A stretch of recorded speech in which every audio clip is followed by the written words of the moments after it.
Even as we have the Easter celebrations in the air, today is a significant day for another country, Zimbabwe. Today marks 42 years after Zimbabwe gained its independence from Britain. Now, since then, Zimbabwe has gone through different phases that has affected its economic growth, health sector, agriculture, education, and of course, the drama that surrounds its politics. Now, for the first time in history, this event, that's the Independence Day celebration, is held outside the capital of that Harare since 1980. Now, this time around, it is happening in Bulawayo. Now, the last time this celebration occurred was when Zimbabwe was celebrating 39 years of independence, because the 40th year of independence was cut short because of the COVID-19 saga that happened in the country. All right. Well, the number of Zimbabweans living outside Zimbabwe varies significantly from 4 to 7 million people, though it is generally accepted at over 5 million people. Some 30% of all Zimbabweans are in the diaspora.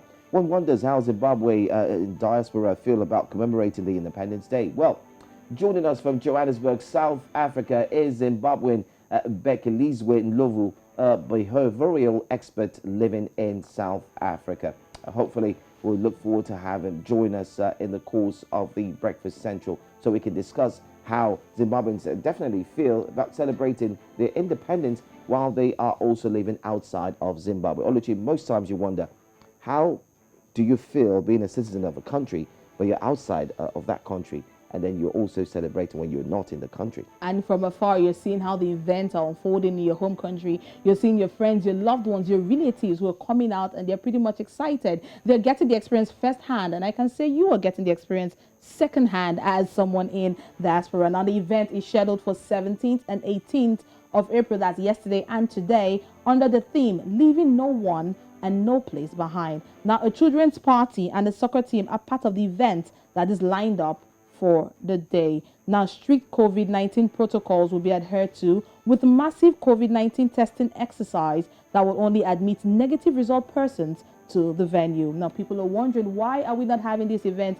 in Harare this time around? Well, Bulawayo was supposed to host the 40th Independence Day celebration in 2020 before the event was postponed, no thanks to COVID-19. Now, Bulawayo being the second largest city and a major sub-regional region in the country, this first honor won't be the first and it won't be the last to happen in Bulawayo, as the government has assured that it will be shared across the 10 different provinces. All right, let's also quickly let you in on this. That exactly at 10 a.m. today, we have a special broadcast on this, and that will be anchored by Binga, of course, with Rita. So make sure you do not miss it, Binga Borowa, and of course Rita, who will be taking a look at Zimbabwe as they continue to celebrate at 42 years. But at this point, joining us from Johannesburg, South Africa, is Zimbabwean Bhekilizwe Ndlovu, a behavioral expert living in South Africa. Thank you so much for being here this morning on Breakfast Central. Thank you so much. Thanks for having me. All right. Now, estimations suggest that about 5 million Zimbabweans are in the diaspora. Would you say these statistics are true, looking at the fact that you also are not in Zimbabwe? Yes. Most likely the statistics are true.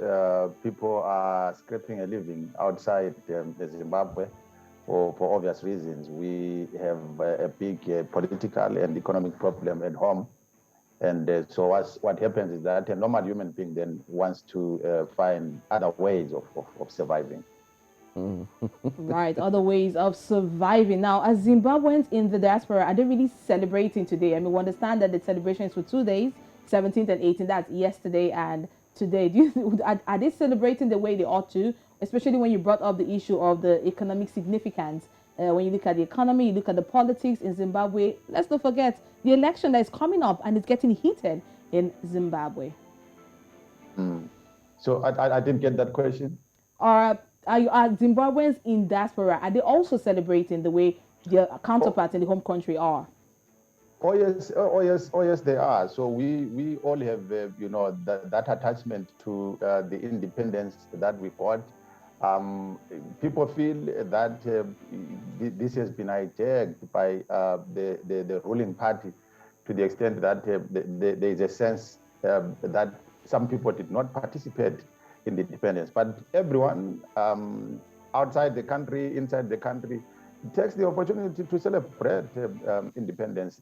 Some people were not born yet, but their parents participated in liberating Zimbabwe and putting her where she is now as a country. So yes, the answer is everyone is celebrating. We are turning 40 as a collective, and we are happy about that. All right, now looking at the upcoming elections in 2023, can you tell us how important the diaspora vote is and the change for Zimbabwe?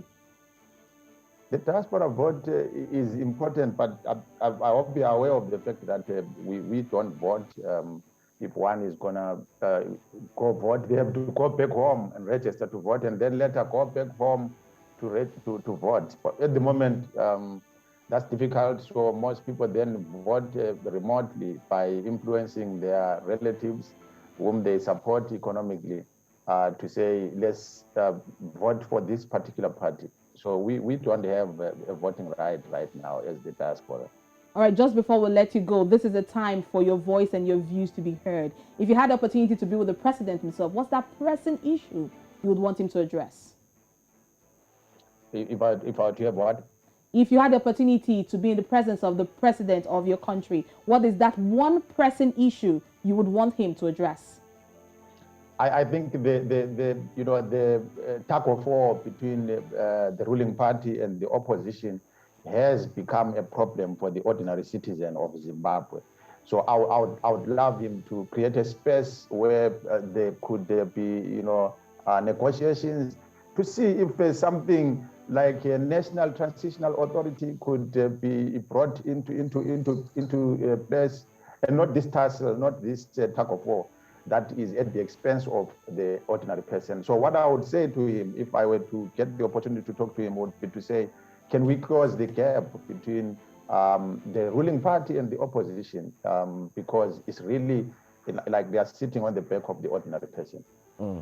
42 years today, and the celebration is ongoing. What is one thing you look forward to see change or a difference as you turn 42? Talking about Zimbabwe now. For Zimbabwe to become a truly independent country, because right now it's difficult to say we are independent. If we were independent, perhaps we would be home. But right now, because of the many challenges, both political and economical, we are not home. And that's something that should change. We are scattered all over the world. We are suffering in terms of some xenophobic attacks, particularly in South Africa.